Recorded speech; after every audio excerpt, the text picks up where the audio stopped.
ሰላምታችን በእያላችሁበት ድረስ እንደምናላችሁ የተወደዳችሁ ተመልካቾች ከአማራ ሚዲያ ኮርፖሬሽን ደሴ ስቱዲዮ ለሳቱ ያዘጋጀናቸውን ዜናዎች ወደ እናንተ እናደርሳለን።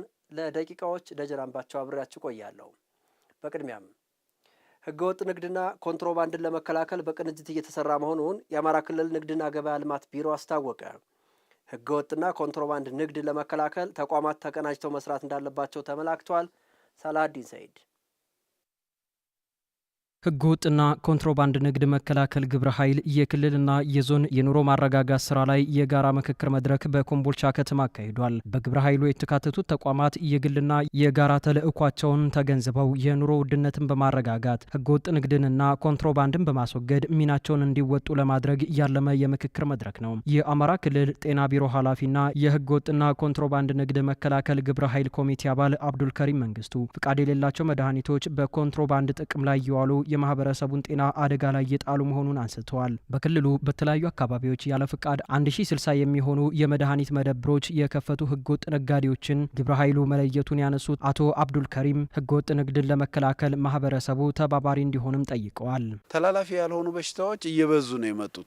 ይሄ እየሆነ ያለው ደግሞ ከህገወጥ የመድኃኒት ዝውውር ጋር መጠቀሚያ ጊዜያቸው ያለፈባቸው እንዲሁም እነዚህ ከታሸጉ ምግቦች እና መጠጦች ጋር የሚያያዝ ስለሆነ ህብረተሰባችን ይሄንን አውቆ እንዲሁም የመንግስት አካል የሆን ነው ከክልል እስከ ቀበሌ ድረስ ያለው የጤና መዋቅርም ሌሎችም የግብረ ኃይሉ አካሎች በጋራ ተቀናይተን ተጋግዘን ተሳስረን መስራት ካልቻልን በስተቀር አሁን ላይ ያሉ ችግሮች እጅግ ሰፊ ናቸው። እኒህን ሰፊ ችግሮች ደግሞ በጋራ መፍታት ይጠበቅብናል የሚል ሀሳብ ነው ያለኝ። ህገወጥ ንግድና ኮንትሮባንድ በክልል ብሎም በሀገር ኢኮኖሚ እንዲሁም በዜጎች የኑሮ ሁኔታ ላይ የሚያስከትለውን ጉዳት በቅንጅት ለማስወገድ እየተሰራ መሆኑን ያመላከቱት ደግሞ የአማራ ክልል ንግድና ገበያ ልማት ቢሮ ኃላፊ ዶክተር ኢብራሂም መሐመድ ናቸው። ህገወጥነትን ለመከላከል የቅንጅት ስራን እንደሚጠይቅና በዚህ ዘርፍ የተሰማሩትን የመለየት ስራ ማከናወን እንደሚገባም አመላክተዋል። ከጅምላ ነጋዴዎች አኳያ የትኛው ነው የንግድ ስርዓቱን አቅርቦቱን እየጎዳ ያለ ማን ነው?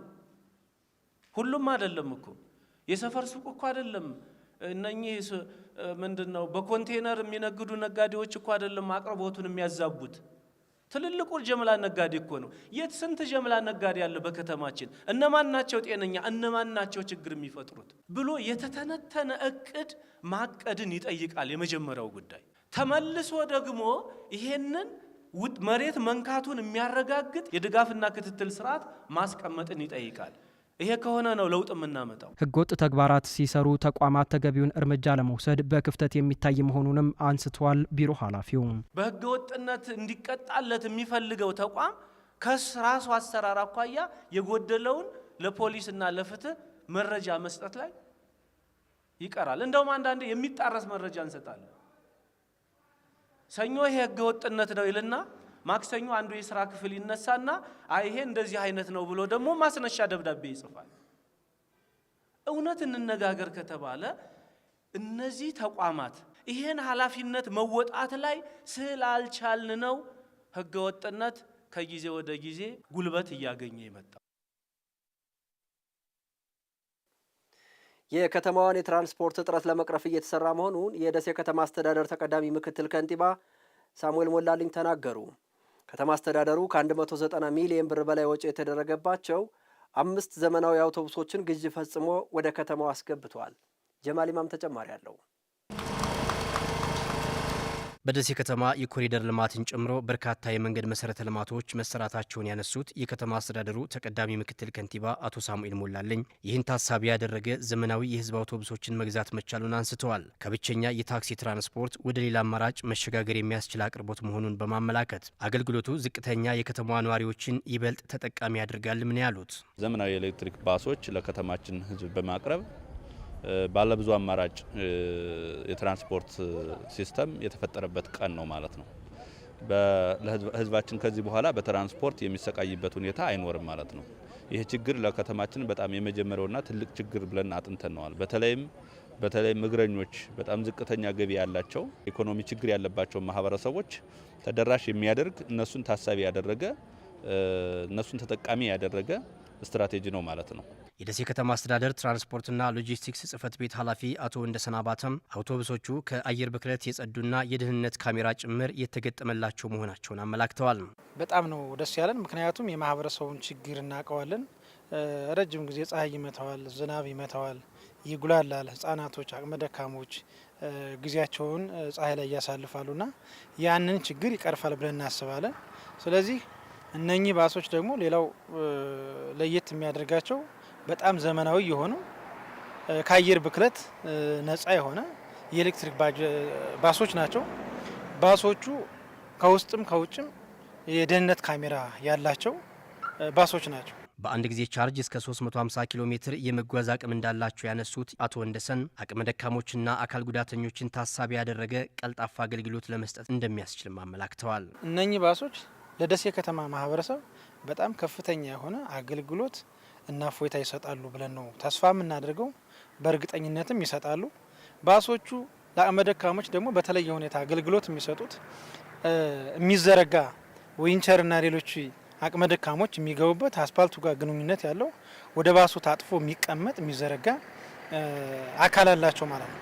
አውቶቡሶቹ በሙሉ አቅም በቅርቡ ወደ አገልግሎት እንደሚገቡ ያነሱት የደሴ ከተማ አስተዳደር ተቀዳሚ ምክትል ከንቲባ አቶ ሳሙኤል ሞላለኝ በተመጣጣኝ ክፍያ አገልግሎት መስጠት ሲጀምሩ ማህበረሰቡ በባለቤትነት ስሜት እንዲጠብቅም ጠይቀዋል። ህብረተሰቡም የኔ ናቸው ብሎ ሊጠብቃቸው ይገባል። እነዚህን ባሶች ሊጠቀምባቸውም ይገባል ማለት ነው። ከዚህ በኋላ የትራንስፖርት እንትኑ ቦታዎችን መሰረት አድርገን የምንመድባቸው ይሆናል። በዝቅተኛ የክፍያ ሁኔታ ህብረተሰቡ ተጠቃሚ ይሆናል ማለት ነው። የቆዳ በሽታ ወይም በሕክምናው ዘርፍ የቆዳ አስም ተብሎ የሚጠራው የህመም አይነት በብዛት በህፃናት ላይ ይከሰታል። ህመሙ በሚከሰትም ሆነ ከመከሰቱ በፊት ቆዳን መንከባከብና ተገቢ ያልሆኑ ቅባቶችን አለመጠቀም የዘርፉ ባለሙያዎች ይመክራሉ። ባልደረባችን ፊኒክስ ሀየሎም በጉዳዩ ላይ ተከታዩን ዘገባ አሰናድታለች። በሕክምናው ዘርፍ የቆዳ አስም ተብሎ የሚጠራው የቆዳ በሽታ ቆዳን በማድረቅና በማሳከክ የቆዳን ብግነት ወይም መጉረብረብ የሚያመጣ የህመም አይነት ነው። ይህ ህመም በአብዛኛው እስከ 5 ዓመት ባሉ ህጻናት ላይ በስፋት ሊከሰት እንደሚችልም ይገለጻል። የቆዳ አስም ምንነትን በተመለከተ ያነጋገርናቸው የቆዳ ሕክምና ስፔሻሊስት ዶክተር ጽጌረዳ በራ የቆዳ አስም የተለመደ የህመም አይነት ስለመሆኑ ይናገራሉ። የቆዳ አስም ወይም ደግሞ አቶፒክ ደርማታይተስ በጣም ኮመን የሆነ በጣም የተለመደ የቆዳ ችግር ነው። ብዙውን ጊዜ የተለያዩ አይነት ምልክቶች አሉት። በአብዛኛው ህጻናት ላይ ሞር የሚታይ የቆዳ በሽታ ነው፣ ግን ማንኛውም የእድሜ ክልል ላይ ሊከሰት ይችላል። በተለይ ደግሞ በቤተሰብ የአስም ህመም፣ ሳይነስ፣ የአይን አለርጂ ያላቸው ህጻናት ሞር ለዚህ ተጋላጭ ይሆናሉ። ከዛ በተጨማሪ አዛውንቶች ላይ የሚከሰት ደግሞ ሴናይል ኤዲ ወይም ደግሞ ሴናይል አቶፒክ ደርማታይትስ የሚባል በአዛውንቶች ላይ የሚከሰት የቆዳ አስም አይነት አለ ማለት ነው። ሰዎች በቆዳ አስም በሚጠቁበት ጊዜ ቆዳቸውን የማሳከክ፣ የመድረቅ፣ የመሻከር፣ ውሃ የቋጠረ ቀይ ሽፍታና የመቆጣት ምልክቶችን ሊያሳይ እንደሚችልም ዶክተር ጽጌረዳ ይገልጻሉ። ማሳከክ፣ በጣም ቆዳቸው ድርቄ ማለት አልፎም ደግሞ ለሌላ ኢንፌክሽን የመጋለጥ ላይክ ባክቴሪያ ሊሆን ይችላል፣ ፈንገስ ሊሆን ይችላል፣ ወይም ደግሞ ቫይረስ የሚመጡ ኢንፌክሽኖች እነዚህ ሰዎች ላይ ወይም ደግሞ የቆዳ አስም ያላቸው ሰዎች ላይ በበለጠ ሊኖሩ ይችላሉ። የቆዳን እርጥበት የሚጠብቁና ለቆዳ ተስማሚ የሆኑ ሽታ አልባ ክሬሞችና ቅባቶችን መጠቀም የቆዳ አስምን ለመከላከል እንደሚረዳም ዶክተር ጽጌረዳ ያስረዳሉ። የምንጠቀማቸውን ሳሙናዎች፣ ዲተርጀንት በደንብ አውቀናቸው ከቆዳችን ጋር ይሄዳሉ አይሄዱም የሚለውን